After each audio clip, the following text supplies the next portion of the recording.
Alright, so thank you for clicking over to part 3. And here I'm just going to give you my take, obviously, on some news of the week, some events of the last week, all that sort of stuff.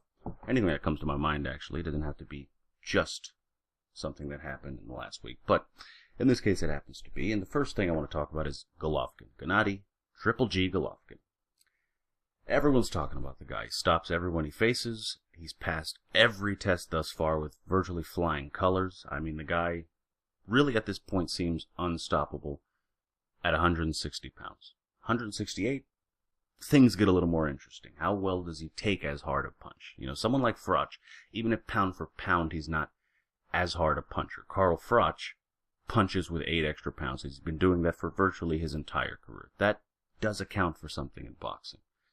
Someone like Andre Ward is accustomed to taking very few shots, but when he does, they are from heavier-handed guys, because they are heavier guys. So maybe he doesn't fold under that sort of pressure like some of the 160-pound fighters used to do, or have been doing, I should say, against Golovkin. So, you know, even the Chavez fight, which was so tantalizingly close to being made earlier this year, it's an interesting fight because Chavez, A, has a better defense than people give him credit for, B, can take a hell of a punch, and C, can bang pretty hard himself. That would have been such an interesting fight. But of course, as boxing tends to do, it teases you, doesn't let it get made, and so the fight doesn't happen, and that's unfortunate, but Golovkin does really seem unstoppable, and I don't want to say it pains me to acknowledge that, but I will say there's a part of me that I feel like I missed it, you know? I feel like when everyone was jumping on the Golovkin bandwagon, there was a part of me that was like, yeah, well, you know, he still hasn't faced anyone. But everyone was like, oh, no, he's going to be this guy. Trust me, trust me, trust me. And I just didn't trust him. That's really what happened there. And I was just like, I don't know. We'll see. Let him take the tests at the very least. Let's see him pass. How does he pass? Who does he pass these tests against? Let me see it. I wanted to see a little more evidence. And by nature, that's just someone I am. I like evidence. And I didn't have enough of it just yet. And other people took the chance on this guy because he seemed the goods, and, you know, obviously it paid off for them because he still seems the goods. And I feel like I missed a chance to jump on that bandwagon. It feels sad because it's a fun one. You know, he's a nice guy. He smiles. He calls his opponents good boys, which is weird but also very interesting at the same time. And I wish I could be a part of it. I wish I could jump on and, you know, just really appreciate it as much as everyone else. And I just feel like I missed it. Now I'd feel like a real bandwagon fan. You know, I'd be jumping on a little late. That being said, I think I'm going to do it anyway. I think I'm going to jump on the bandwagon, and I'm going to just pretend I was there the whole time, because he's obviously someone that deserves it, and I'm just going to pretend I watched his, you know, very first amateur fight. I've been here forever. You know, that's what I'll do. It's not true. I was not there the whole time. I had my doubts, as you should as a reasonable, evidence-based person. I did have my doubts. I didn't know for sure, but again, I'm going to deny all of it. This is the only time I'll admit it. I'm going to deny it all and pretend I was just there the whole time and that I was supporting him 100%. And I think it's going to be fun. I'm very happy being a part of Team Golovkin now. It's been very fun watching him, I have to admit. And so now that I'm a part of the team, not just an honorary member, but a legit member from the beginning, it's I got to say I'm pretty happy with myself. So it's good. Oh, it's so good. But I will say, all of this being said, politics aside, blah, blah, blah, he still does need those fights. He's from Kazakhstan. And I don't know how many Kazakhstan people are in America. I don't know. But it's probably not a lot. That's just a guess. I haven't checked the most recent census. This is all uninformed guessing, but it is a guess. And I would think I'm probably close to right. There's probably negative 4%. I don't know how many people. The point is, there's not a lot of them. So he's not going to be able to rely on them for an audience. So he needs other people. And the only way you do that is by beating fighters to death. I mean, well, you know, exaggeration there, but nonetheless, beating the hell out of them. You got to do it. It doesn't work with boxing, otherwise Ragunda would be one of the biggest stars in boxing right now. Knockouts sell when you have nothing else to sell with. That's just the way it is. So he has to keep knocking these guys out. He has to fight whoever will get in the ring with him, whether it's, you know, Curtis Stevens' fight was a perfect example of what he needs to do. Someone running his mouth, can bang a little bit, can box a little bit, has a little bit of a name, has been on television before. Perfect. Take that fight, capitalize on it, take that cachet and move forward. That's what Golovkin has to keep doing until the Chavez fight, potentially the Ward fight, the Froch fight, or in middleweight boxing, the Quillin fight, the Miguel Cotto fight. Until those fights come, this is what he has to do.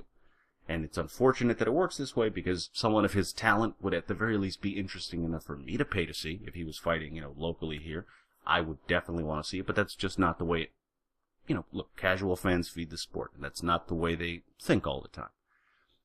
So he has to keep winning. But I will say, he's just a little bit too undeniable at this point. He is a bit of a beast. Still has a few tests there. I know I shouldn't be saying that blasphemous remark as a new member of Team Golovkin, but the fact of the matter is he does have a few tests he still needs to pass. I want to see him against a guy who's not accustomed to losing, who fully expects to win, who has a bit of a punch. That's it. Peter Quillin would be a great fight. I think beating Peter Quillin, if he could do that, would be a prime example of the sort of fight that I mean. That's perhaps the last test. Even if he beats Quillin, let's say, hypothetically, and then goes on and loses to someone else, he's at least as good as we could have expected him to be. That's a fair enough accomplishment. So, that just stuck out in my mind when I was thinking about the last week, because he just, it's not that I expected Gil to win, but I did think he maybe would go 5, 6, 7, 8 rounds maybe, and it just, honestly, not so much. So, very good fight, very good fighter, and hope obviously to see more of him in some bigger fights.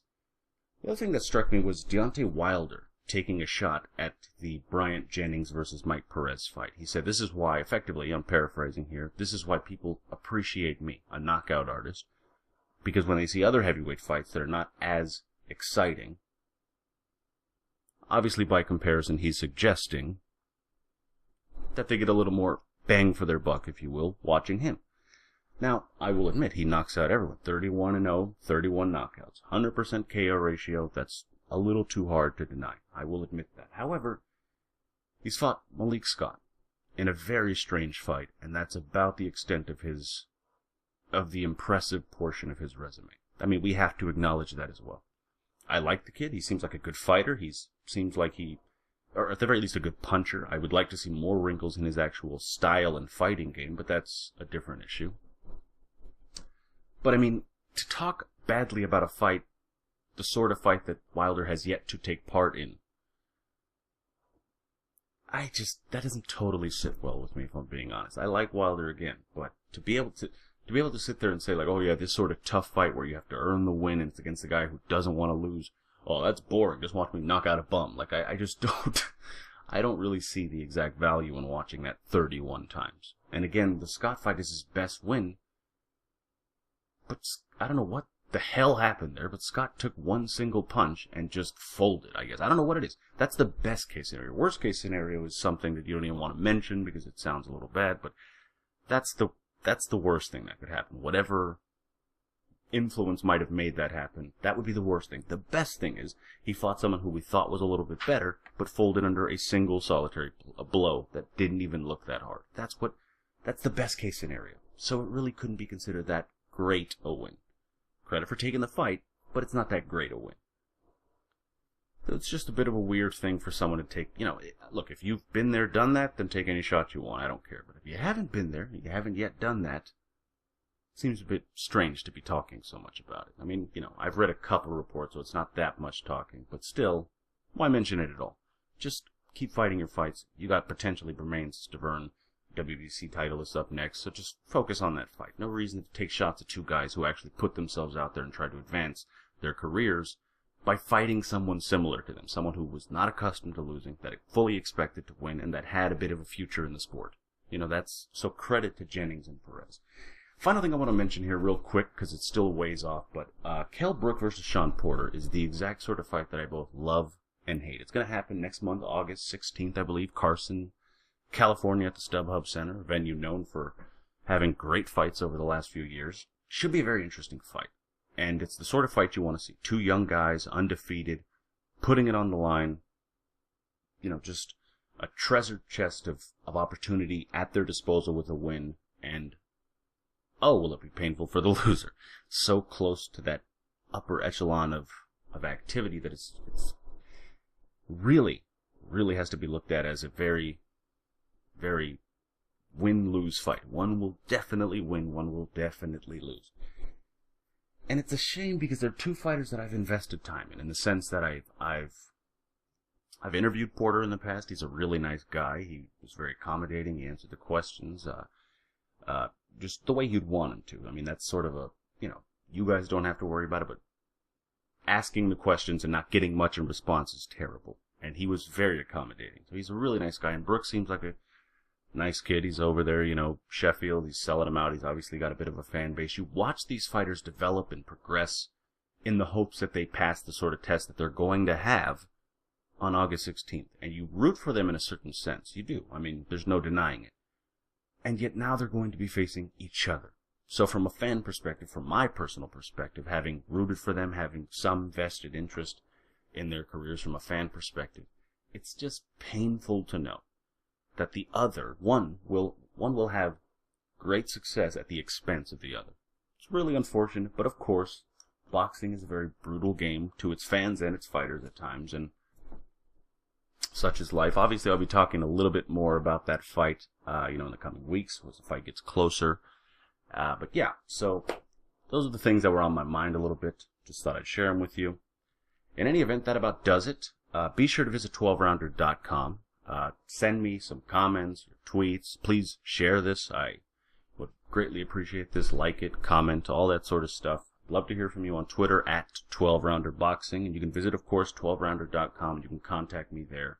And you get all your news, your results, and, just everything you might want in terms of your boxing content. So please be sure to visit, comment, all that stuff. And thanks for listening.